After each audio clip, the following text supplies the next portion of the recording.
ये लाहौर है, पाकिस्तान का दिल, रंगों, आवाज़ों और कहानियों का शहर।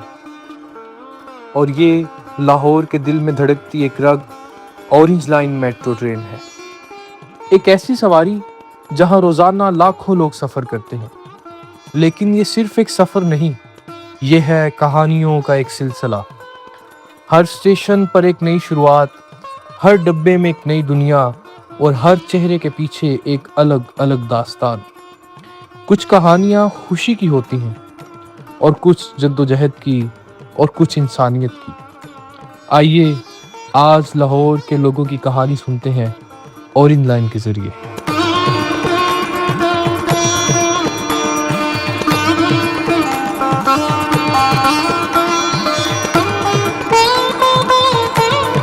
अच्छा, चूँकि सफ़र के दौरान हर तरह के लोग आपको मिलते हैं और वो बड़ा एक खुशी का लम्हा होता है और बड़ा अच्छा महसूस होता है। मैं ख़ुद भी अगर इस तरह करूँ तो मुझे बहुत अच्छा लगता है कि जब कोई बुज़ुर्ग या कोई सीनियर सिटीज़न हमारे सामने आता है ऑरेंज लाइन में, हम उसको अपनी जगह देते और ख़ुद खड़े हो जाते और ये एक मैसेज देते लोगों को कि आप इस तरह करके भी लोगों की खुशियाँ हासिल कर सकते हैं। और यही वाक़या मुझे मेरे साथ जो एक ऑरेंज ट्रेन में सफ़र कर रही थी, एक स्टूडेंट थी, उन्होंने वो सुना। मेरा अक्सर ऑरेंज लाइन में सफ़र होता रहता है। एक मरतबा क्या हुआ कि एक बुज़ुर्ग आदमी अंदर एंटर हो रहे थे और कोई उन्हें देख के जगह खाली नहीं कर रहा था। मैंने उन्हें ऑब्ज़र्व किया, पहले मैंने देखा, देन मैंने उन्हें अपनी जगह खाली करके दी, ठीक है। और मुझे देखते हुए मेरे सामने जो एक लड़की बैठी थी, देन एक लड़की क्लियरली टायर्ड अंदर एंटर हो रही थी। तो उस लड़की ने मुझे देखते हुए कि मैंने एक बुज़ुर्ग के लिए जगह खाली किया, तो उसने भी वो थकी हुई लड़की के लिए जगह खाली करके दी। तो इससे ये ऑब्ज़र्व किया मैंने कि काइंडनेस अभी भी है और ऑरेंज लाइन में चाहे कितना भी रश हो।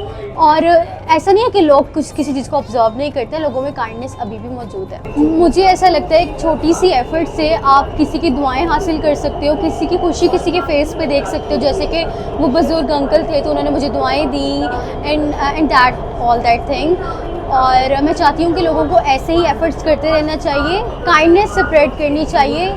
देखते देखते हमें पता नहीं ना जाने कितने लोग ये काम कर सकते हैं। अच्छा, फिर एक बहुत ही मतलब कि आप कह लें कि लुत्फ़अंदोज़ वाक़या हमारे साथ पेश आया कि हम डेरा गुजरा से वापस आ रहे थे ठोकर वाली साइड पे। तो रास्ते में हमें कुछ स्टूडेंट्स मिले, कॉलेज के स्टूडेंट थे, वो अपने कॉलेज जा रहे थे। तो हमने उनसे पूछा कि आप अपनी कोई कहानी सुनाना चाहते हो? कहते क्या कहानी सुनाए, हम तो पहले ही बहुत परेशान हैं। उनके साथ हुआ ये था कि उनके जो एक प्रोफेसर थे कॉलेज के, उन्होंने उन्हें स्टॉक ऑफ कर दिया था। तो वो कहते थे हम डेली आ रहे हैं, जा रहे हैं कॉलेज अटेंडेंस के चक्कर में, इस चक्कर में तो हम तो है जो है ना वो अज़लील हो गया है और ऑरेंज लाइन पे कभी हम इधर होते हैं, कभी उधर होते हैं। तो वो उन बच्चों को देख के हमें अपना कॉलेज का, स्कूल का ज़माना याद आ गया, जब अक्सर लेट आने पे उस्ताद स्कूल से बाहर निकाल देते थे।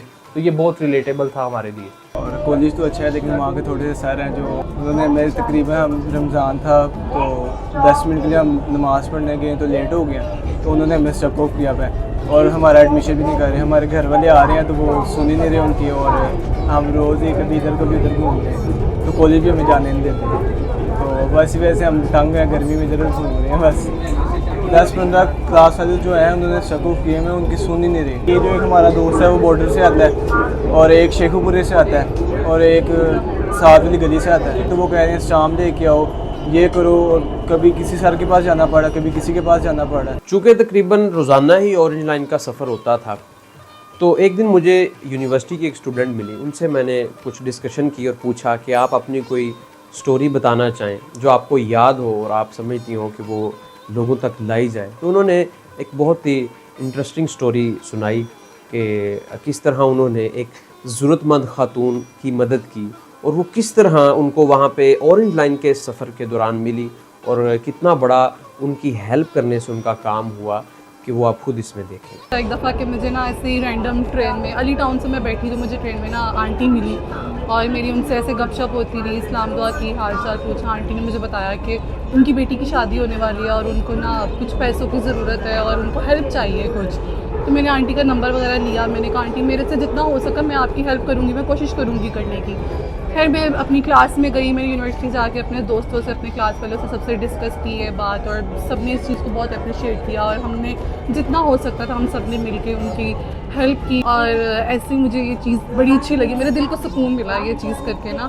फिर ऐसे ही कुछ महीनों बाद दोबारा मुझे वो आंटी मिली, दूर से देख के उन्होंने मुझे पहचाना, मुझे आवाज़ दी उन्होंने, और यकीन माने आंटी इतनी खुश थी। आंटी ने मुझे इतनी दुआएं दी, इतना प्यार किया। आंटी ने बताया कि खैर आफियत के साथ, खुशियों के साथ उनकी बेटी की शादी हो गई और वो माशाल्लाह अपने घर में बहुत खुश है।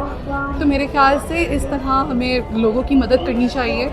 मैसेज मेरा ये है कि ना हमें इसी तरह अपने इर्द गिर्द नज़र रखनी चाहिए, चाहे आप घर पे हो या सफ़र में हो या कहीं भी हो, आपको इर्द गिर्द अपने आसपास के लोगों पर नज़र रखनी चाहिए और ना उनका ख्याल रखना चाहिए और पूछना चाहिए कि अगर किसी को आपकी ज़रूरत है, आप किसी की हेल्प कर सकते हो, आप ज़रूर करो। अच्छा, मेरे लिए ना एक बड़ा एक हैरत अंगेज़ लम्हा था कि मैं जब सफ़र कर रहा था तो एक मेरे साथ मज़दूर आके बैठ गया, यानी कि जो लेबर हमारे मुआशरे में जिनको कहा जाता है। कपड़ों से और उसके एक स्टाइल से मुझे वो कोई आम मज़दूर नहीं था लग रहा। तो मैंने ये सोचा कि शायद इसके भी कुछ शिकवे शिकायत होंगे ज़िंदगी से और ये भी कुछ अपनी दास्तान गम सुनाना चाहेगा। मगर जब मैंने उससे बात की और मैंने उससे पूछा कि क्या आपका मशगला है, तो उसने बताया कि मैं एक कब्रिस्तान में खुदाई करता हूँ।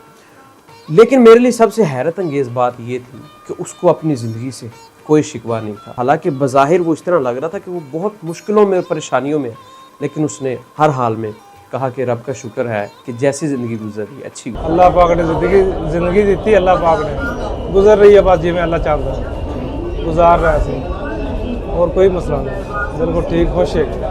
एक बुज़ुर्ग हमें अनारकली स्टेशन के बाहर मिले, गालिबन इमरान उन्होंने अपना नाम बताया था। तो वो क्या करते थे कि वो अनारकली स्टेशन के बाहर बाइक राइड चलाते थे, यानी जो लोग अनारकली स्टेशन पर उतरते थे अपनी आगे अनारकली स्टेशन से आगे मंजिलों पर जाने के लिए, तो वहाँ पे वो खड़े होकर अपनी सवारी तलाश करते थे। तो इस तरह से ऑरेंज लाइन जो है वो एक लोगों के लिए रोज़गार का ज़रिया भी है। जो लोग उसके बाहर रिक्शा चलाते हैं, बाइक राइड देते हैं, तो ये ऑरेंज लाइन एक तरह से उनके लिए रोज़गार का ज़रिया भी था। मैं इन ड्राइव चलाता हूँ, ऑनलाइन राइड करता हूँ। तो मैं यहाँ पे नारकली स्टेशन पे जो है परमानेंट खड़ा होता हूँ। ऑफिस जाते हैं, कोई कॉलेज जाता है, कोई यूनिवर्सिटी जाता है, कोई स्कूल जाते हैं बच्चे, वो तो जो यूज़ कर रहे हैं सब कर रहे हैं। जो बाहर से लोग आए हुए हैं यहाँ पे सैर और तफरीह करने के लिए, उनके लिए ये एक बहुत बड़ी वो एक्टिविटी बन गई है, वो इसको इस्तेमाल कर रहे हैं।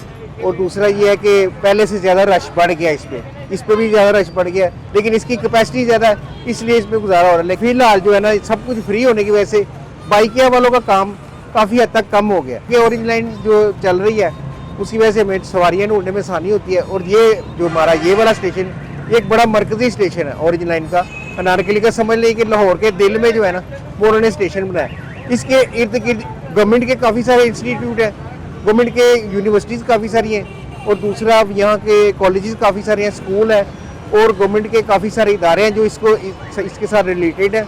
इसके आसपास है, पीछे ये साथ आपके एफबीआर का ऑफिस है, कस्टम हाउस है, फिर उसके साथ आपके हॉस्टल्स हैं बच्चों के काफ़ी ज़रा यहाँ पे, और दूसरा वो सीपीओ का ऑफिस है, ट्रैफिक का ऑफिस है, यानी कि काफ़ी सारी जो है ना इसके पास ऑफिस हैं गवर्नमेंट के। और जो इंस्टीट्यूट है अपना आपके यूनिवर्सिटीज़ हैं, कॉलेजेस हैं, वो भी इसके साथ रिलेटेड है। तो यहाँ से सवारी मिलती है, ये नहीं कि नहीं, अल्लाह पाक ने रिज़्क़ का ज़रिया बनाया हुआ है। लेकिन फिल वक्त जो ये सब कुछ फ्री हुआ ना, उसकी वजह से राइडर्स का काम काफ़ी हद तक कम हो गया। लेकिन अल्हम्दुलिल्लाह सुबह अल्हम्दुलिल्लाह हम यहाँ से रोटी जो है अपनी वो लेके ही जाते हैं। ये थी कुछ कहानियाँ, उन अनगिनत कहानियों में से जो रोज़ इस सफ़र का हिस्सा बनती है। ऑरेंज लाइन ये सिर्फ एक ट्रेन नहीं, ये लोगों, ख्वाबों और एहसासों को जोड़ने का एक ज़रिया है, क्योंकि हर सफ़र के पीछे एक कहानी ज़रूर होती है।